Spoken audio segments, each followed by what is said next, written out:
Welcome to Ghost Quest! Exclamation point. A retrospective! Exclamation point. I'm Hunter number 1. And I'm Hunter number 2. And on today's show, we take a look back at, you know what, we probably shouldn't do that. On these shows, they always do that. They always say, we'll take a look back at something, we're going to show you, and then they show you. In keeping with our theme of the unknown shall be found, I think we should boldly go somewhere else, as it were. We should actually tell them something about what they're about to see. Remember what happened when we didn't prepare anyone for the Pacoima zombie of terror. Oh yeah, good point. We got flamed in the emails and comments on that one. Thanks. Oh, and of course there was that thing with the cat. Yes, tragic. Yeah, the Barrowman electrolyzer should not cause swelling of the cerebellum. Not to that extent. Poor Mrs. Schrodinger. It's only fair that we should tell them something about what they're about to see, as it will chill them to the bone with blood-curdling terror. Oh, that's right! Here's an ad from one of our sponsors. That's not what I was talking about, but okay. It's on sale! All of it's sale! I cut off perfectly good leg and put on peg leg. Why? Because I'm crazy! Yeah! Hi-Fi stereo, $49.95 today and yesterday only. Why is $49.95 flashing on screen? Because I hack off leg? No! Because I'm crazy! Are you kidding me? Look at this leg! Buy 2 hi-fi stereo systems, I throw in 2 severed heads! Don't be afraid. I'm Crazy Ahab. I cut off leg every day to make good price. Have I got the peg leg for you? Cutting everything, including prices, today! Why? Are you kidding me? Because I'm crazy! $19.99 now, $8.99. $1.99, gone! $18.95, temporarily $22.95, slash $22.46. Why? Don't you do it. This leg is mine. Hi-Fi, Walkman, VCR, beeper, gone! And more legs soon! Why? You know why. Because I'm crazy! Gee, I hope he doesn't cut off any more of his legs. Ghost Quest! Exclamation point is our ongoing foray into the world of the paranormal, the supernatural, the unexplained. We've been offered many tantalizing glimpses into the world beyond, but few as potentially terrifying as this episode from season 1.4, The Swing of Doom. So, here it is. The Baldwin Park Swing of Doom. 3 hours into our investigation and still no movement from the swing. I fear that this might prove to be a textbook example of the Heisenberg principle.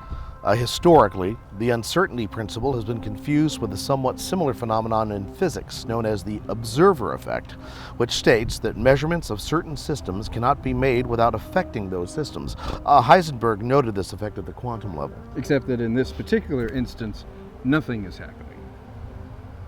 Perhaps as we observe this aluminum alloy rod construct with a magnificent chain-link seat connector built allegedly on yet another Chumash Indian burial ground, our mere skepticism has suppressed the very phenomena we've come to observe. Now, if there were some observable phenomenon,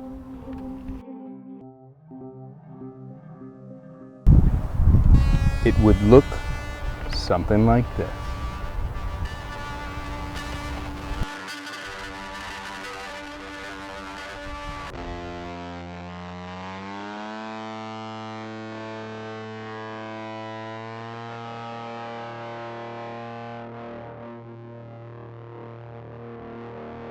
Without a doubt, one of the most terrifying things we've failed to observe. In this next clip, observe we do. Yes! Yes. Yes, we observe the ghost droppings of Reptilio Man. In this episode from season 1.7, the terrifying evil of Reptilio Man. Now, even though we're searching for the ghost of Reptilio Man, we are using equipment that attracts a living being. Isn't that a bit like using a dog whistle to attract a fish? Precisely. So, what have you brought that will actually attract Reptilio Man? Fish-scented popcorn. Fish-scented popcorn. Yes, specifically trout fish-scented and crappie fish-scented popcorn. You see, according to eyewitness accounts, Reptilio Man is very dangerous. No one has ever seen him and lived. How does that make any sense? What do you mean? So, did they die eventually, say 30 years later in their sleep? Or is there some implication that seeing Reptilio Man immediately caused their deaths? Oh, I see your point. And? Well, the popcorn.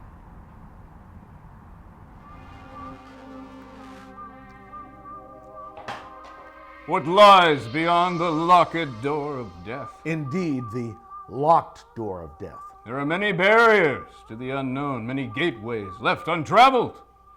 And often the unknown lies in wait beyond the locked door.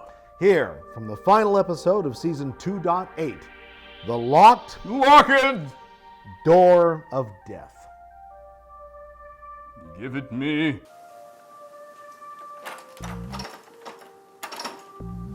Still locked.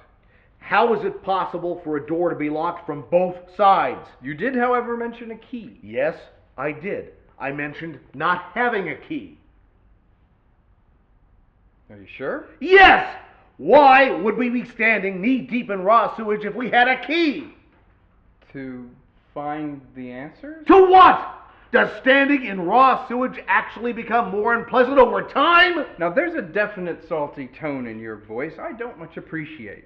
Now, I'm not the one who forgot the key. I never had the key! The key never existed! How could you have locked the door without the key? I didn't lock the door! So you're implying that perhaps some unseen force locked the door? Don't look at me like that. I'm serious. Here's an unseen force for you. Ow!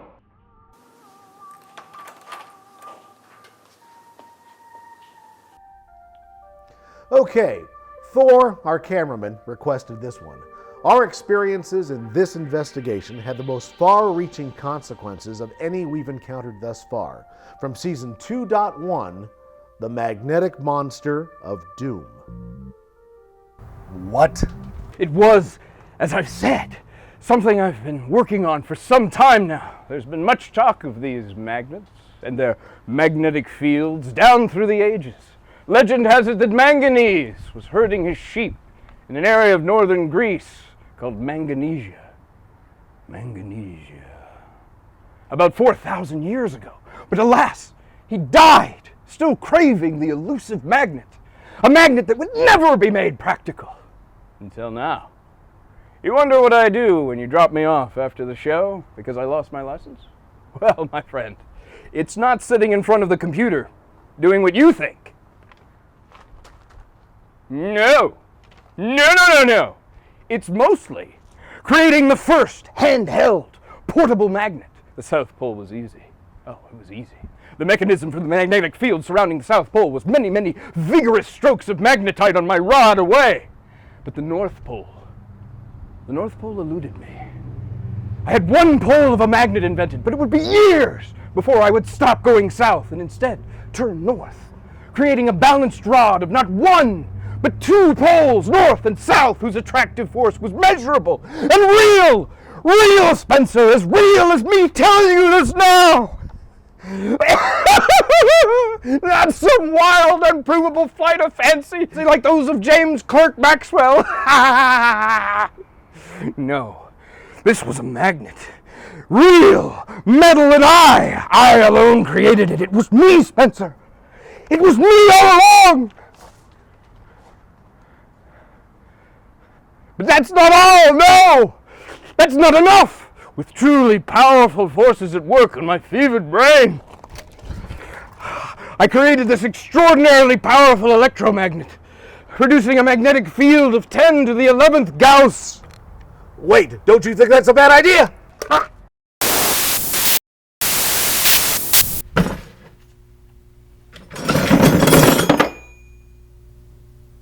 You guys didn't drop this in a black hole, did you? I can assure you that that camera has not been dropped into a black hole. No black hole. Or expose it to an extraordinarily powerful electromagnet? What do you mean? Oh, like magnitude, Gauss times 10 to the 10th, 10 to the 12th. Kind of like the surface of a neutron star. I swear that equipment has not been on the surface of a neutron star. We are not lying. We wouldn't lie to you. Or the manufacturer. Not lying.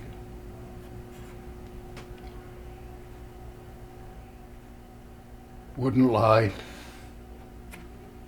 Okay. You gonna want the spoon back? I'm afraid I do. Sure.